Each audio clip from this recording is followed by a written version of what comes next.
Iran के ऊपर Israeli jets भी नजर आ रहे हैं, ये भी हम साथ में बताते हैं आपको चले। ईरान के ऊपर, ईरान के आसमान में, और ये तस्वीरें आप देख रहे हैं, इजरायल के फाइटर जेट्स जो हैं वहां दिख रहे हैं, और न केवल मिसाइलों से बल्कि फाइटर जेट्स भी वहां पर पहुंच रही हैं। ईरान की सबसे बड़ी कमजोरी है उनका एयर डिफेंस, उनके पास नेग्लिजिबल है, लगभग है ही नहीं, और बचने के लिए वही वो मोटे छतों वाले बंकरों का इस्तेमाल करते हैं, उसके नीचे अपनी वाइटल चीजें रखते हैं, वहीं पर खामेनेई को रखेंगे, और अमेरिका कहता है हमारे बंकर बस्टर बम्स उसको डिस्ट्रॉय करेंगे। लेकिन सर आप अपनी बात, वो सबसे जरूरी एक और चीज मैं उसमें जोड़ना चाहती हूं, अगर वो ड्रोन्स भेजता है तो वो भी क्या उतनी ही इफेक्टिवली इंटरसेप्ट हो रहे हैं? ड्रोन्स को इंगेज करने के लिए थर्ड मिसाइल का यूज करना वो ऐसा हो जाएगा जैसे 2 रुपए की चीज को आप 2000 से मार रहे हैं। तो वो तो बहुत ही मतलब हानिकारक होगा, क्योंकि economy of war is also important अगर आपको सस्टेन करना है। और थर्ड मिसाइल ऐसा नहीं कि वो लाखों के नंबर में अवेलेबल हैं, वो लिमिटेड नंबर में हैं। इसीलिए कई बार आपने देखा होगा ट्रंप ने बहुत सारे प्रोमिसेस किए कि यूक्रेन को हम ये दे देंगे, वो दे देंगे, टोमाहॉक दे देंगे, दिया कुछ नहीं, क्योंकि अपनी उनके नंबर में अवेलेबल हैं, वो लिमिटेड नंबर में हैं। इसीलिए कई बार आपने देखा होगा ट्रंप ने बहुत सारे प्रोमिसेस किए कि यूक्रेन को हम ये दे देंगे, वो दे देंगे, टोमाहॉक दे देंगे, दिया कुछ नहीं, क्योंकि अपनी उनके पास एक बात और नोट करने वाली है, जहां तक मिसाइल्स बनाने का संबंध है रशिया सबसे ज्यादा कारगर है, जो एम्युनिशन के क्षेत्र है। तो अगर रशिया की सिंपैथी रही और किसी माध्यम से वो यहां भेज सकते हैं तो एम्युनिशन सस्टेन करने के लिए होगा ईरान के पास। इस भी परिप्रेक्ष्य में देखना पड़ेगा। जलदयाल भेजेंगे, मैं समझता हूं भेज दिए होंगे, भेजेंगे नहीं।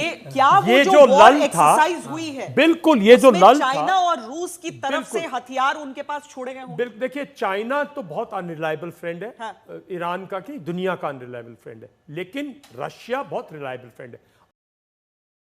आज प्रेसिडेंट पुतिन ऑलरेडी स्टेटमेंट दे चुके हैं अगेंस्ट अमेरिका, अगेंस्ट ट्रंप।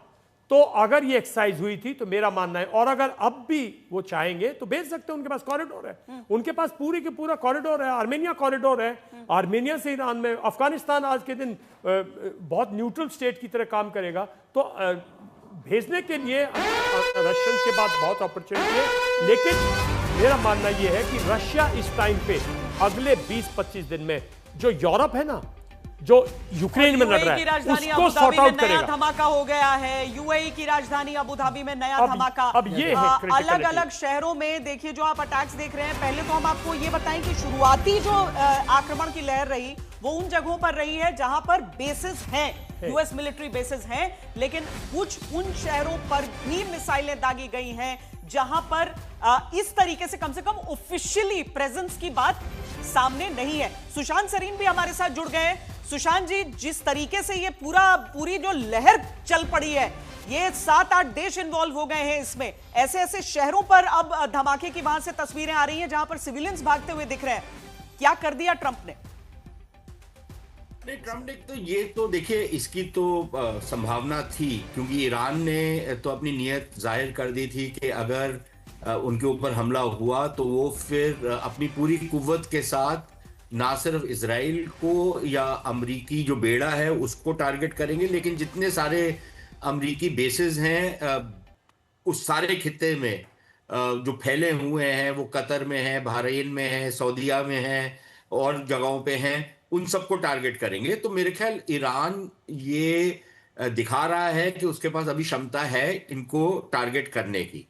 कुछ उनके टैक्टिक्स जरूर चेंज हुए हैं पिछली बारी के युद्ध से, लेकिन ये कितने कारगर साबित होते हैं अभी तक तो लग रहा है हो रहे हैं कारगर साबित, क्योंकि जितनी ये मिसाइलें गिरी हैं वो तो हमारे को नजर आ रहा है कि ये कर पाए हैं। क्योंकि जब पिछले वर्ष जब ये युद्ध हुआ था तो उस समय बहुत सारे जो ईरान जो कुछ फेंक रहा था उसमें से बहुत ही कम जाकर के टारगेट किया। इस बार उसकी क्षमता बढ़ गई है, लेकिन ईरान के पास भंडार कितने हैं इन मिसाइलों के और वो कितने दिन इसको सस्टेन कर सकता है, और यही सवाल मेरे ख्याल कहीं ना कहीं अमेरिका और इजराइल से भी पूछा जाएगा, क्योंकि उनके बोथ ऑफेंसिव और जो डिफेंसिव वो है आर्सेनल है वो भी काफी डिप्लीट हो गया था पिछली बारी से। और ये जो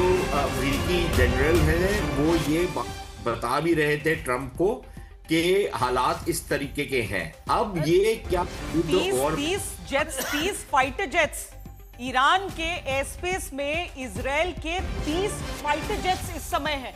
क्या हम उनका वो समझें? देखिए, मैं आपको एक चीज जरूर बताना चाहूंगा। फाइटर जेट्स जो हम एयर पावर की बात करते हैं, वो वहां बहुत कारगर साबित होती है जहां माउंटेनियस टेरेन नहीं हो।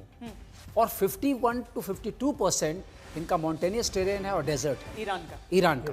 तो वो उनका बहुत बड़ा सेफ्टी फैक्टर है। अगर ये ऐसे ग्राउंड फोर्सेस की बात होती है, वो जाती हैं, they can fight guerrilla war for ever. तो वो तो हिम्मत नहीं करेंगे। ये कोई इराक नहीं कि आप घुसे और आपने कब्जा कर लिया, उतना छोटा भी नहीं है। ये डिस्पर्स पावर है, स्कैटर्ड पावर है। इसको रशिया का कंप्लीट एंड फुल सपोर्ट है। और इसलिए मिसकैलकुलेशन किया है ट्रंप ने इस क्षेत्र में। ये टोटल मिसकैलकुलेशन है। जब डिप्लोमेटिक इनिशिएटिव चल रहा है तो आपको इस तरह के हमला करने का, ये कोई वेनेजुएला नहीं है कि आपने हमला किया और प्रेसिडेंट को लेकर चले गए। It be very difficult. और यहाँ पर जो जेट्स जा रहे हैं, ये जरूर हमला करेंगे। इससे कुछ क्षति होगी, हानि होगी, लेकिन डेसिमेशन नहीं होगा ईरान का। श्वेता, अगर ये माना जो जाए एक मिनट कि श्वेता, एक सेकंड, नहीं, एक मिनट क्या वो ट्रंप पे यही जाने करना से पहले, चाहते ट्रंप पे जाने से पहले देखिए, जो बैलिस्टिक मिसाइल है ना, उनकी सीईपी बोलते हैं हमारे यहाँ कि भाई उनकी जो डिस्पर्शन है, जहां टारगेट पे कितनी हो सकती है, इनकी 150 300 मीटर्स डिस्पर्शन होती है। लेकिन जो एयर टू ग्राउंड मिसाइल्स हैं, खासकर जो Israeli and American air to ground missiles हैं, ये बहुत प्रिसाइज है। जैसे हमारे यहाँ बालाकोट में आपने स्पाइक देखा ना, कितना मतलब वो बहुत प्रिसाइज है।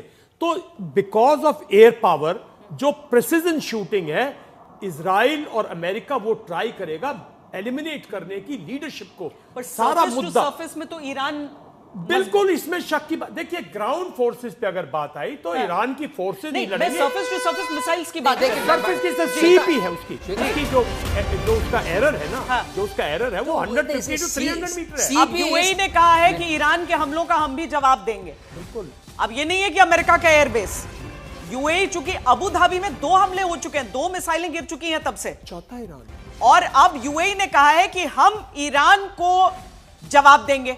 बिल्कुल। ये जिस पूरे सुशांत सरीन जी, क्या अमेरिका, जो प्रणय भी पूछ रहे हैं, क्या यही तो नहीं चाह रहे थे ट्रंप? देखिए, ट्रंप तो ये चाह रहे हैं कि जो इस्लामी हुकूमत है ईरान की, वो टूट जाए और ईरान की जितनी सैन्य क्षमता है वो खत्म हो जाए। वो चाह तो वो ये रहे हैं।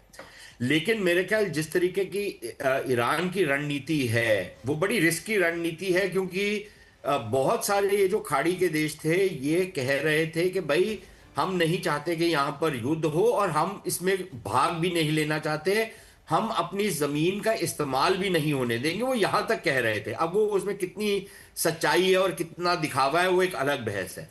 लेकिन जब इनके देशों के ऊपर ईरान अटैक करना शुरू करता है, तो फिर इनके लिए भी ये मजबूरी हो जाती है कि हम उसकी कोई प्रतिक्रिया करें। और फिर वही जो मैं आपसे पहले अर्ज करने की कोशिश कर रहा था कि ये युद्ध जो है फिर वो फैल जाता है, और अगर फैलता है तो फिर ये रुकता कहां पर है। और अभी मैंने देखा नहीं कौन बात कर रहे थे कि वो बात कर रहे थे कि जी ये वो गुरिल्ला वॉरफेयर होगा वगैरह वगैरह। वो तो तब होगा ना कि अगर अमेरिका ने अपने ग्राउंड फोर्सेस मोबिलाइज किए हों एक ग्राउंड इन्वेजन के लिए। उसका तो हमारे पास अभी तक कोई सूचना ही नहीं है कि जैसे इराक के लिए उन्होंने पूरी की पूरी अपने फौजें जो थी वो खड़ी कर रखी थी ताकि वो ग्राउंड इन्वेजन करेंगे। उसका तो अभी तक कोई हमारे सामने कोई प्रमाण ही नहीं है। और सारे का सारा फोकस जो है वो ये है कि बाय एयर जा करके ईरान को तहस नहस करेंगे। At least that's the plan. अब वो प्लान कितना कारगर साबित होता है नहीं होता, ईरान उसमें कितना उनको रिटेलिएशन करके पीछे धकेल सकता है, कितना नुकसान कर सकता है, कितना उनको मजबूर कर सकता है कि वो पीछे हट जाएं, ये तो अब कुछ समय के बाद पता लगेगा। देखिए, अब प्रॉब्लम ये भी है ना कि ये अभी कुछ घंटे हुए हैं इस युद्ध को शुरू हुए, और ये कितने दिन चलेगा अभी तो हमको ये भी नहीं पता। अभी तो हम पहले घंटों में ही हैं और उसी में इतना कुछ हो गया है। तो आगे चल के देखते हैं और क्या क्या होता है।